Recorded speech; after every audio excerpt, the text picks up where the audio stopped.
Hace 100 años, Friedrich Wilhelm Murnau pasó a la historia con una pieza cinematográfica que retomaba un mito que se ha transformado en un mito contemporáneo, se ha renovado a través de generaciones, nos habla de los horrores no solamente del siglo XX, sino de la violencia actual. En fin, vamos a platicar acerca de este gran personaje, de esta gran obra en Lunes de Reportero. Rafa, platícanos de qué se trata esto, de qué personaje estoy hablando.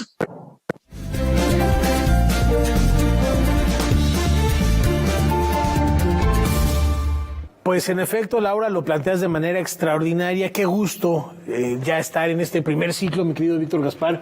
¿Cómo estás? Un gusto estar de nuevo aquí, segunda ocasión en este año, y reactivando este espacio de Lunes de Reporteros. Nosferatu, ya esta cuestión que pone ya Laura en la mesa y empieza a plantear quién es el personaje, y lo decíamos ahorita antes de entrar al aire, podemos hablar de derechos de autor, podemos hablar de antisemitismo, podemos hablar de imágenes que trascienden al propio cineasta que es Murnau, que están grabadas en nuestro cerebro con un personaje tan emblemático, tan icónico y tan vigente como Nosferatu, Víctor.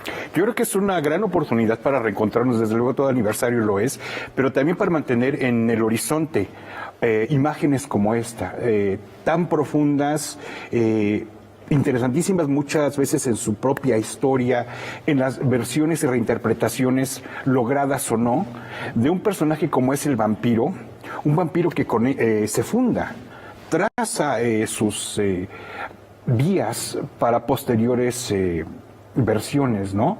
Incluso la mexicana. Sí. Vampiros salvajes.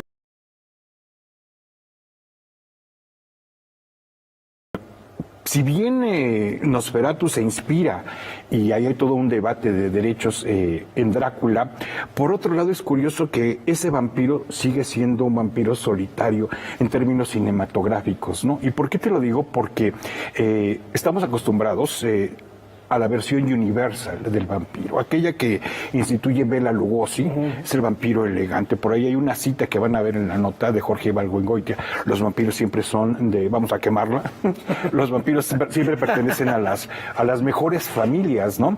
Y se refiere a esta imagen pulcrísima, elegante, incluso seductora del vampiro.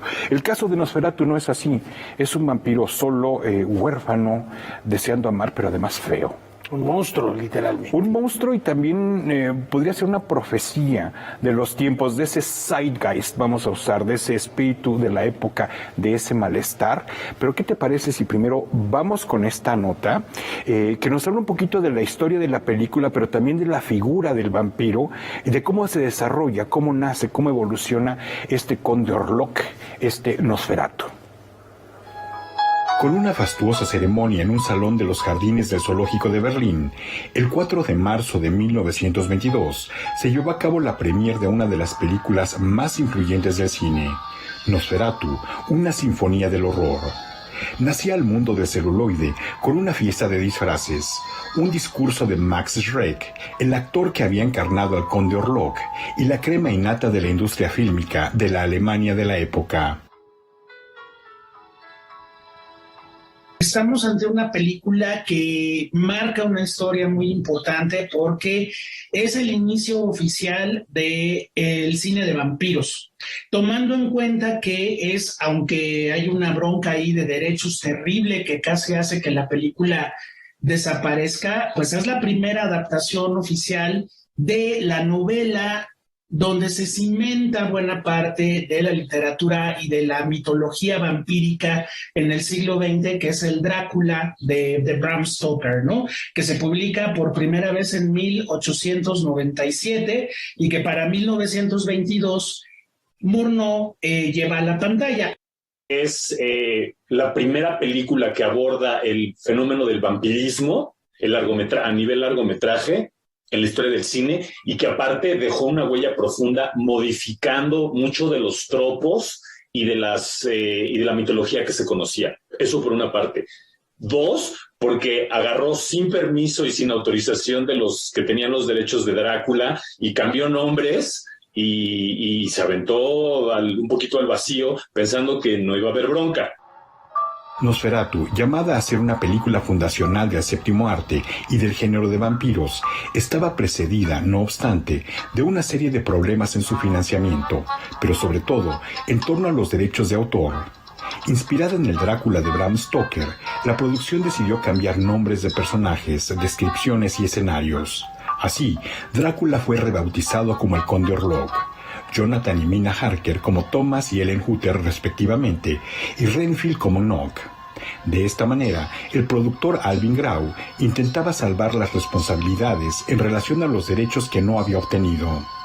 Florence Stoker, viuda del autor de Drácula, realiza una demanda por los derechos de autor, la que eventualmente gana y que ordenaba destruir todas las copias de Nosferatu.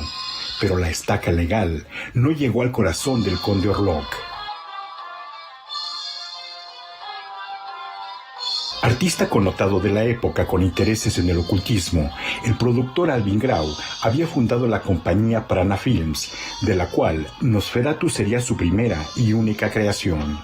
Su impronta esotérica quedaría plasmada en los fotogramas del filme. Prana Films sucumbió ante las presiones legales y en los años 30 las prácticas ocultistas de Grau lo llevarán al campo de concentración de Buchenwald bajo el régimen nazi, de donde logró escapar. Su idea era lanzar una productora que se iba a dedicar a contar historias sobrenaturales y que trataran lo esotérico. Él mismo era parte de grupos esotéricos y era un experto de todo el mundo de las magias y la hermenéutica. Entonces, creo que él fue de los que dejó impreso, no solo en el diseño, sino también en todo el ambiente que hay en la película.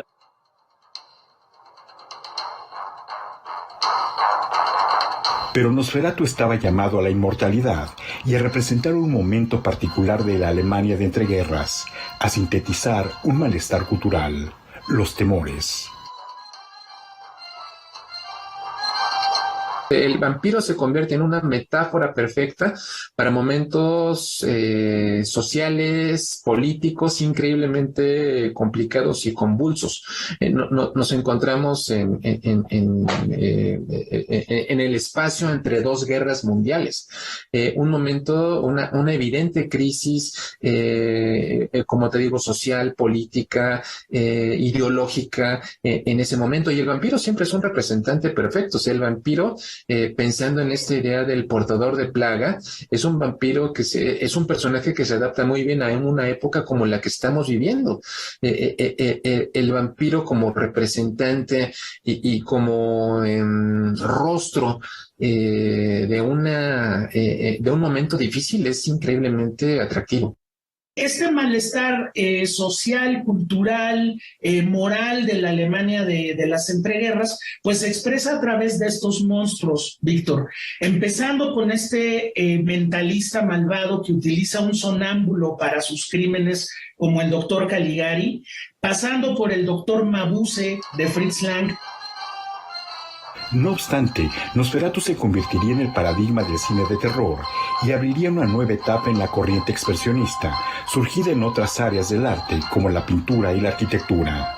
Transformaría la figura del vampiro bajo la dirección de Friedrich Wilhelm Murnau y la interpretación de Max Schreck, a la vez que mantiene cierta originalidad.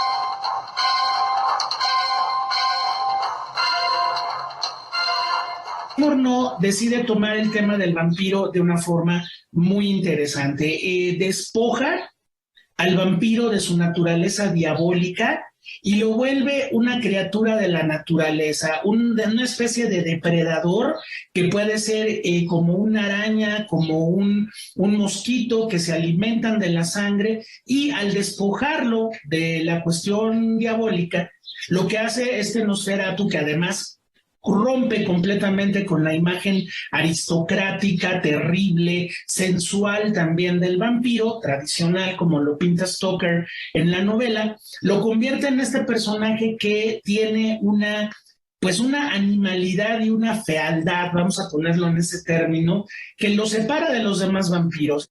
El aspecto del Nosferatu, del vampiro, se le debe enteramente a Alvin Grau. Esta imagen la tuvo muy, muy presente, y pues obviamente aquí viene la parte de la interpretación. Max Schreck, el actor, que sí existe, sí existió.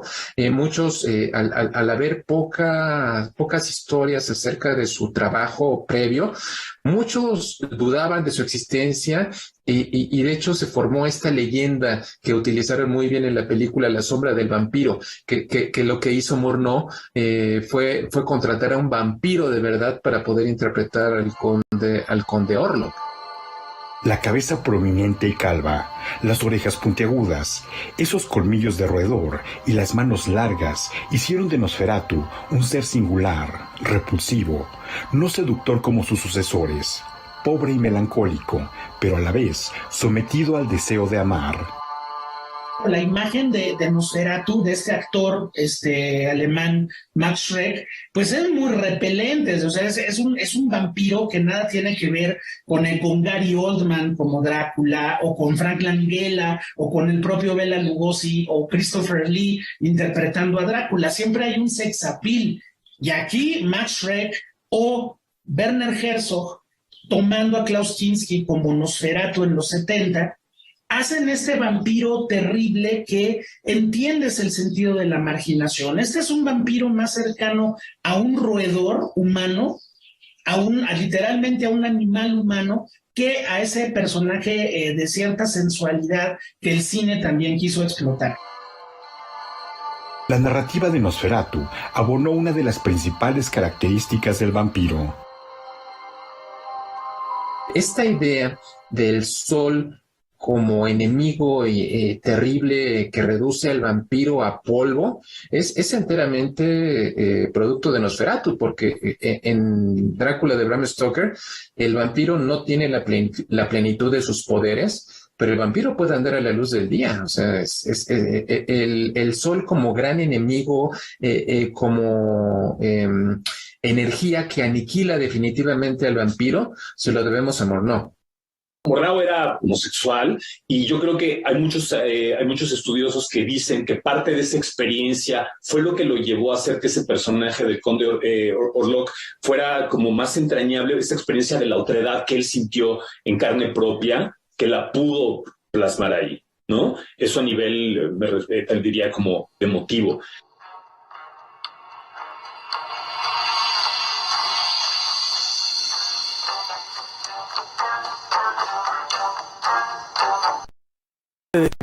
Imaginar el colectivo y escenas que forman esa constante cuando pensamos en Nosferatu, Víctor. Y podríamos hablar de historia y podríamos jalar hilos por donde sea. ¿Con cuál versión de vampiro te quedas? Es difícil decirlo. Mira, personalmente creo que me quedaría con 4. Desde luego esta, la de Murnau. También está la de Klaus Kinski, Werner Herzog en 1979.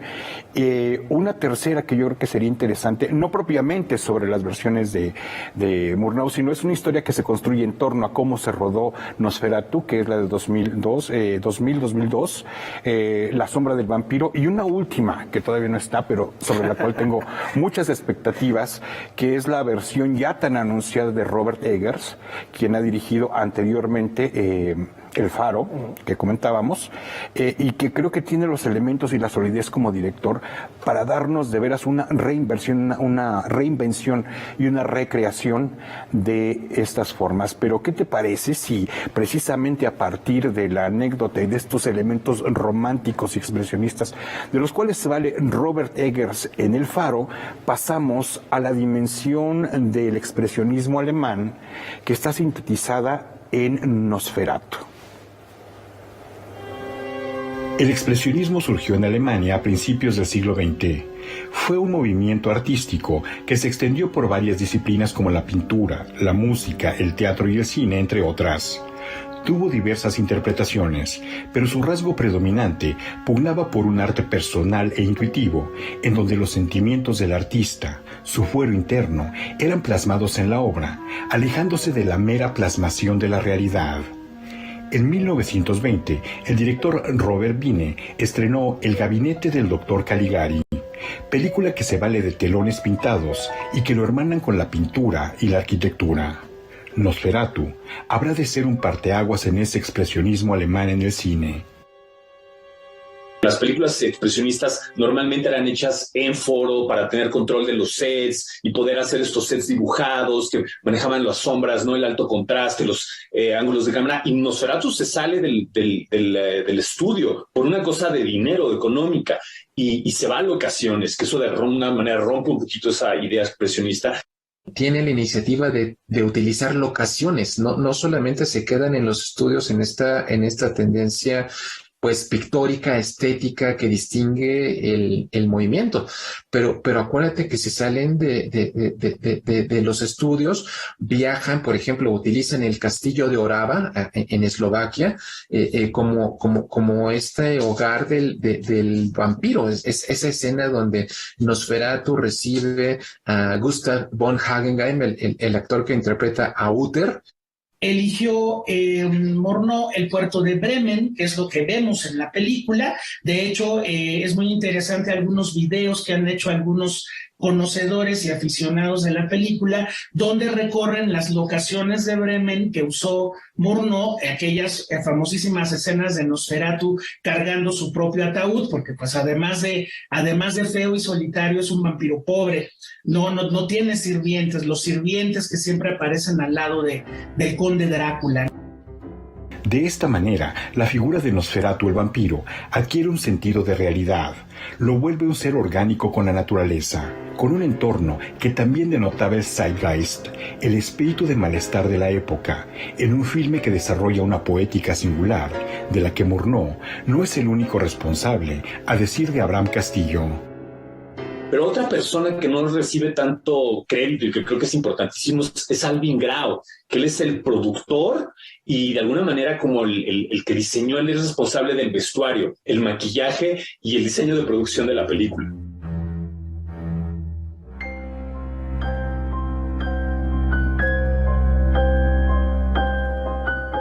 Bueno, pues decías, Rafa, ¿con quién te quedas? Yo creo que, bueno, también tenemos en el imaginario colectivo a, desde luego, Bela Lugosi, que ya se mencionó, dirigido por Tod Browning en los años 30, pero también está Lon Chaney, que bueno, pues es el gran actor que hizo a todos los monstruos posibles e imposibles, y que creo que también se queda ahí en el imaginario, quizá con un toque de ironía, incluso con un sentido del humor bastante negro, pero bueno, pues es una representación que llega hasta el mundo millennial y que también está presente en la juventud actual.